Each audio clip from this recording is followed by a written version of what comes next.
In 2019, I went on delegation to Bosnia to learn more about what happened in the Bosnian Srebrenica genocide. I fell in love with the beauty of the capital city, Sarajevo, but found it shocking that 24 years later, the country was still struggling to move forward at political and reconciliation levels. It made me worried about how easy it is for these things to happen and how vulnerable the world is to genocide. Would this happen again? Can we see the roots of genocide in the contemporary world?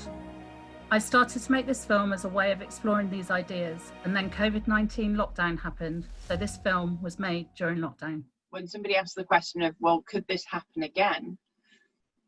The question is kind of wrong. It's not could this happen again, it's is this happening again? So it can happen everywhere, anytime.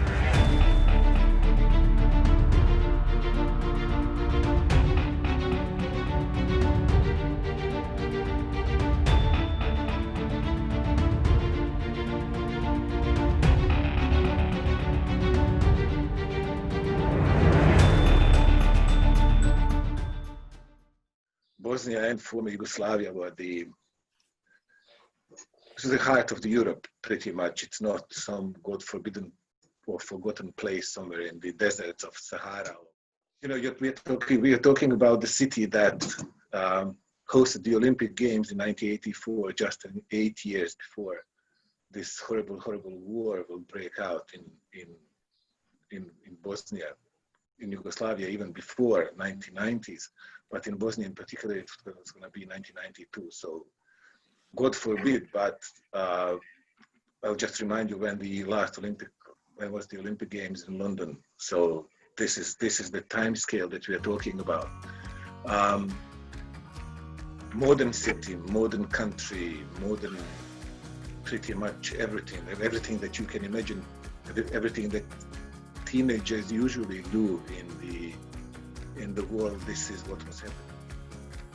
The mixture of people in Sarajevo, the people that you would grow up with, was just amazing. I mean, you had all three confessions: Croat, Catholics, Orthodox, Muslims, Jewish community. I mean, everything possible that you can imagine. It was there. It was living, existing, coexisting together for like centuries.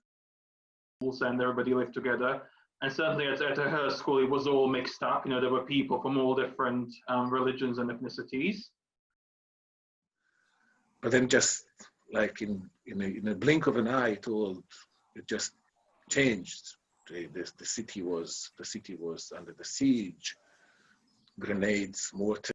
8,500 of men and boys were killed just within 4 days in July, in that summer.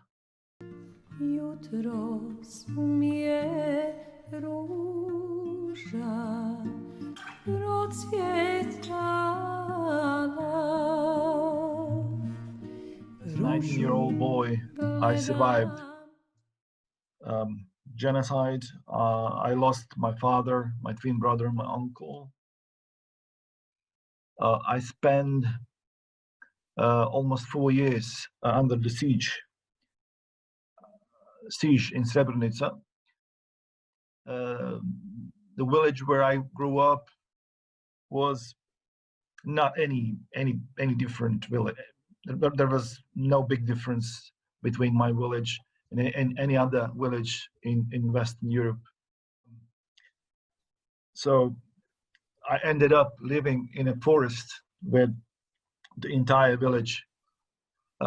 People who used to have everything in their lives, and it ended up living in this forest like animals. So this is the most shocking experience that I have from the war, that at one point in the war, vast majority of Orthodox people from my building where I grew up, and it was again a skyscraper, it was 114 households, totally mixed, totally.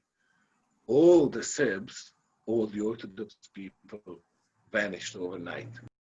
Were evacuated, and I have absolutely no idea, even until now, until today, how did that happen. Such large movements of people show us that this didn't happen in a blink of an eye. Evacuating these people took organisation, skills and planning. So I began to think about how this preparation takes place, what historical precedents we have for it happening, and why people would buy into it. I mean, and certainly under the communist government, all symbols of nationalism were strictly banned.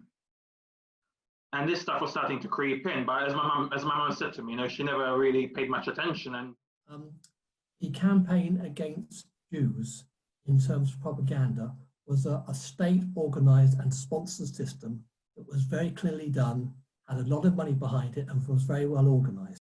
And I think the organization of the Holocaust, it grew. I don't think Hitler had a master plan from the beginning, but I think it was taken up by enthusiasm, not just by his generals, but by the many, many others of different organizations and individuals who had to be involved. Hearing about the Holocaust in these terms made me realise that it's not just that people go along with it, but rather that they start to identify with these genocidal causes and become influenced long before the genocidal events happen to agree with those political perspectives that organise such atrocities. However, what we've always seen is that the media has been used hand in hand with political ambition in the creation of genocide.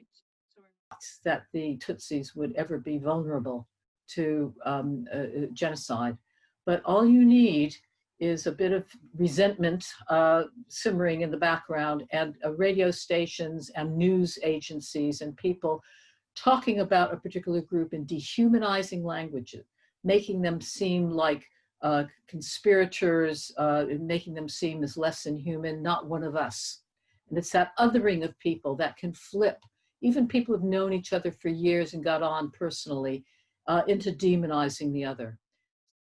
In Germany in the 1930s, in Rwanda and in Bosnia in the 1990s, there were such similarities of what happened, it made me think whether this was a recognised pattern, and whether that pattern was possibly evident in my own home country of Brazil. In Brazil, there have been the lodging of complaints with international justice mechanisms about how close the Brazilian government is to committing genocide against indigenous peoples.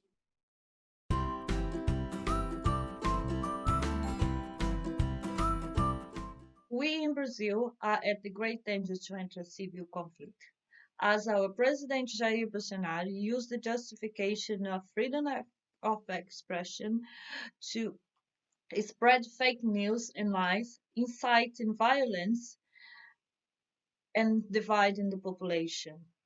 Responsibility that what we express is not above the law, so you are allowed to express it, but there may come a time where it comes into conflict with law, and in that case law wins. Our indigenous people also is in great danger, as Bolsonaro is encouraging farmers, gold mining, loggers to invade the protected areas in Amazon.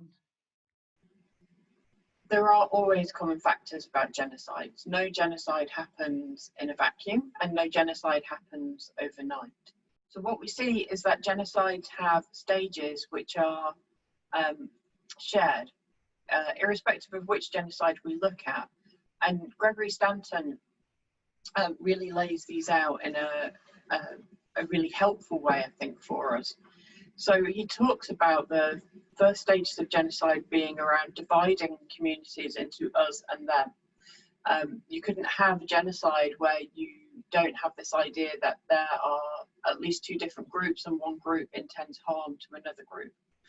The group that's often presented as intending harm is, of course, the group that ends up being persecuted. All society groups in some ways use this notion of propaganda, this language of identification and alienation.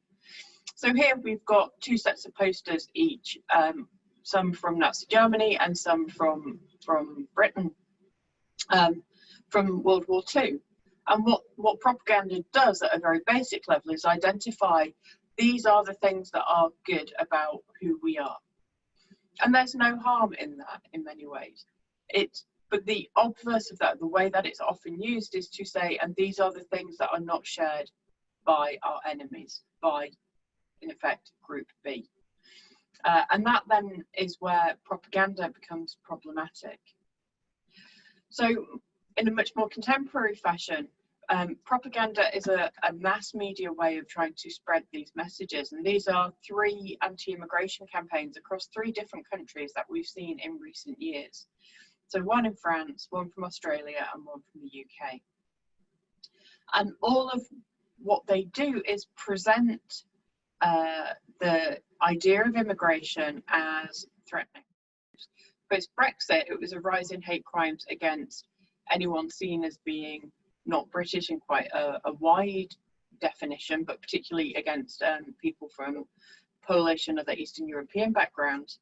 Post-Corona, we've seen a rise in attacks on people seen as being of East Asian origin.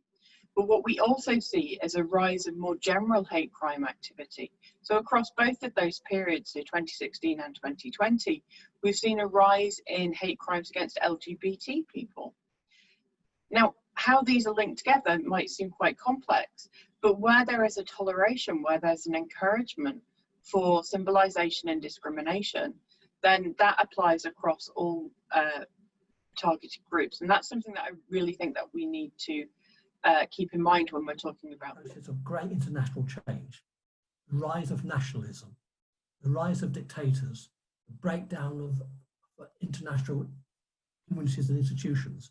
You're seeing this in all parts of the world. Coronavirus is adding to that. It's adding to that because, in fact, there'll be more poverty, there'll be more unemployment, and some people will use that as an opportunity to start blaming other people for doing it. And once that starts happening, it gets very dangerous and it gets very nasty. Looking at the power of social media and the reach of social media, it's not beyond possibility that the next genocide that we see will have been largely orchestrated over the internet. And I think that's something that we really need to think about. So what now? How do we move forward? What can we do? It sometimes feels overwhelming, but it's important that we find ways to challenge these early stages so we can ensure the latter stages never happen again. We must stand up for people who are dehumanized and persecuted, and we must think critically about what we are reading and viewing. As Martin Luther King Jr. says, "We hold these truths to be self-evident, that all men are created equal." Be friends with anyone, even with those people you can't actually stand or can't agree with them. Maybe someday later they will be your best friends because they challenge you. Don't hate anyone. There's no reason at all.